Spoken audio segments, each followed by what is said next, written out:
സൂര്യനായകനാക്കി വെങ്കി അറ്റ്ലൂരി സംവിധാനം ചെയ്ത Vishwanath and sons. പേര് കേൾക്കുമ്പോൾ തന്നെ ഒരു കുടുംബത്തിൻ്റെ കഥയാണെന്ന് തോന്നും. പക്ഷേ സിനിമയിലേക്ക് പോകുമ്പോൾ വെറും ഒരു ഫാമിലി ഡ്രാമ പ്രതീക്ഷിച്ച് മാത്രം പോകരുത്. Emotion, romance, humour, family relationship, ambition എന്നിവയെല്ലാം ചേർത്തുകൊണ്ടുള്ള ഒരു സിനിമയാണ് വിശ്വനാഥ് ആൻഡ് സൺസ്. വെങ്കി അറ്റ്ലൂരിയെക്കുറിച്ച് പറയുമ്പോൾ ആദ്യം ഓർമ്മ വരുന്നത് വാത്തി, ലക്കി ഭാസ്കർ പോലുള്ള സിനിമകളാണ്. പ്രത്യേകിച്ച് ലക്കി ഭാസ്കറിന് ശേഷം വെങ്കി അറ്റ്ലൂരി ഒരുക്കിയ സിനിമ എന്നൊരു വലിയ പ്രതീക്ഷയും ഈ ചിത്രത്തിനുണ്ടായിരുന്നു. ഇവിടെയും അദ്ദേഹത്തിൻ്റെ പ്രധാന സ്ട്രെങ്ത് ഇമോഷണൽ സ്റ്റോറി ടെല്ലിംഗ് തന്നെയാണ്. വലിയ രീതിയിൽ കഥയെ കോംപ്ലിക്കേറ്റഡ് ആക്കാതെ കഥാപാത്രങ്ങളുടെ ഇമോഷൻസിലൂടെയാണ് സംവിധായകൻ സിനിമയെ മുന്നോട്ട് കൊണ്ടുപോകുന്നത്.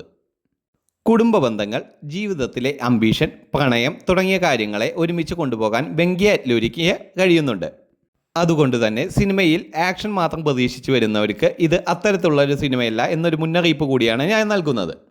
ഒരു ഫീൽ ഗുഡ് ഫാമിലി ഡ്രാമ ആയി സിനിമയെ സമീപിച്ചാൽ തന്നെയാണ് കൂടുതൽ എൻജോയ് ചെയ്യാൻ കഴിയുക. ഇനി നമ്മുടെ സൂര്യ. സിനിമയുടെ ഏറ്റവും വലിയ സ്ട്രെങ്ത് എന്ന് പറയുന്നത് സൂര്യ തന്നെയാണ്. ഇത്തവണ നമ്മൾ കാണുന്നത് സാധാരണ മാസ് ഹീറോ ഇമേജിൽ മാത്രം നിൽക്കുന്ന സൂര്യയല്ല. സഞ്ജയ് വിശ്വനാഥ് എന്നൊരു കോടീശ്വര കഥാപാത്രത്തെയാണ് സൂര്യ ഈ സിനിമയിൽ അവതരിപ്പിക്കുന്നത്. 40കളിൽ ഉള്ള ഒരു സ്കിൽഡ് പിസ്റ്റൾ ഷൂട്ടറായ സഞ്ജയുടെ ജീവിതത്തിലൂടെയാണ് കഥ സഞ്ചരിക്കുന്നത്. ക്യാരക്ടറിൻ്റെ മെച്യൂരിറ്റിയിലും ഇമോഷണൽ സൈഡിലും സൂര്യ വളരെ കൺട്രോൾഡ് ആയിട്ടാണ് അവതരിപ്പിക്കുന്നത്. കോമഡി ആയാലും ഇമോഷൻസ് ആയാലും റൊമാൻസ് ആയാലും തൻ്റെ ക്യാരക്ടറിൻ്റെ ഏജിനും പേഴ്സണാലിറ്റിക്കും അനുയോജ്യമായ രീതിയിലാണ് അദ്ദേഹത്തിൻ്റെ പെർഫോമൻസ് ഈ സിനിമയിലുടനീളം ഉള്ളത്. സൂര്യയുടെ വലിയ സ്ട്രെങ്ത് എന്താണെന്ന് ചോദിച്ചാൽ ഇമോഷൻസ് കണ്ണുകളിലൂടെ കമ്മ്യൂണിക്കേറ്റ് ചെയ്യാനുള്ള കഴിവാണ്. ഇവിടെയും ഇത് നന്നായി അദ്ദേഹം പ്രയോഗിച്ചിട്ടുണ്ട്. ഇനി മലയാളികൾക്ക് ഏറ്റവും കൂടുതൽ ക്യൂരിയോസിറ്റി ഉണ്ടാക്കിയ കാര്യം, സൂര്യയുടെ നായികയായി നമ്മുടെ മമിത ബൈജു. മാഡി എന്ന കഥാപാത്രത്തെയാണ് മമിത അവതരിപ്പിക്കുന്നത്. 20കളിലുള്ള ഒരു പെൺകുട്ടിയായി സഞ്ജയിയോട് പ്രണയം തോന്നുന്ന ഒരു കഥാപാത്രമാണ് മാഡി. ഇവരുടെ ഏജ് ഡിഫറൻസ് തന്നെയാണ് റിലേഷൻഷിപ്പിൽ ഒരു ഇൻട്രസ്റ്റിംഗ് എലമെൻറ്റ് കൊണ്ടുവരുന്നത്.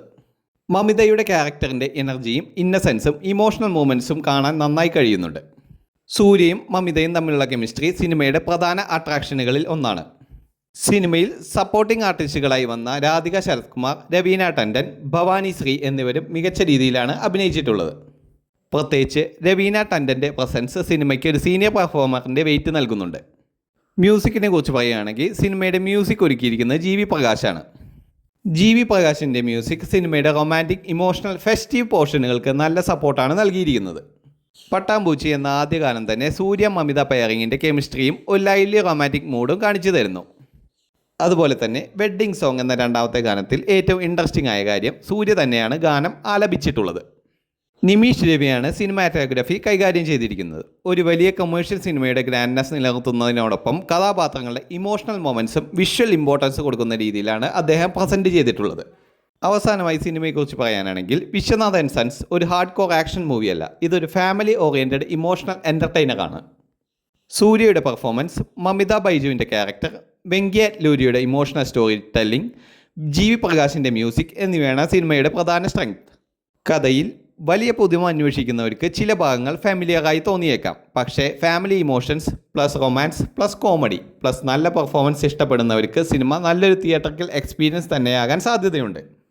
പ്രത്യേകിച്ച് സൂര്യയുടെ ഫാൻസിന് സൂര്യ ഒരു വ്യത്യസ്തമായ ഇമോഷണൽ അവതാറിൽ കാണാൻ കഴിയുന്നത് തന്നെയാണ് സിനിമയുടെ ഏറ്റവും വലിയ പ്ലസ് പോയിൻറ്റ്. സിനിമ കണ്ടിട്ടുള്ള എൻ്റെ റേറ്റിംഗ് 10ൽ 6.75. അപ്പോൾ എല്ലാവരും സിനിമ തിയേറ്ററിൽ പോയി കണ്ട് അഭിപ്രായങ്ങളും നിർദ്ദേശങ്ങളും രേഖപ്പെടുത്തുക.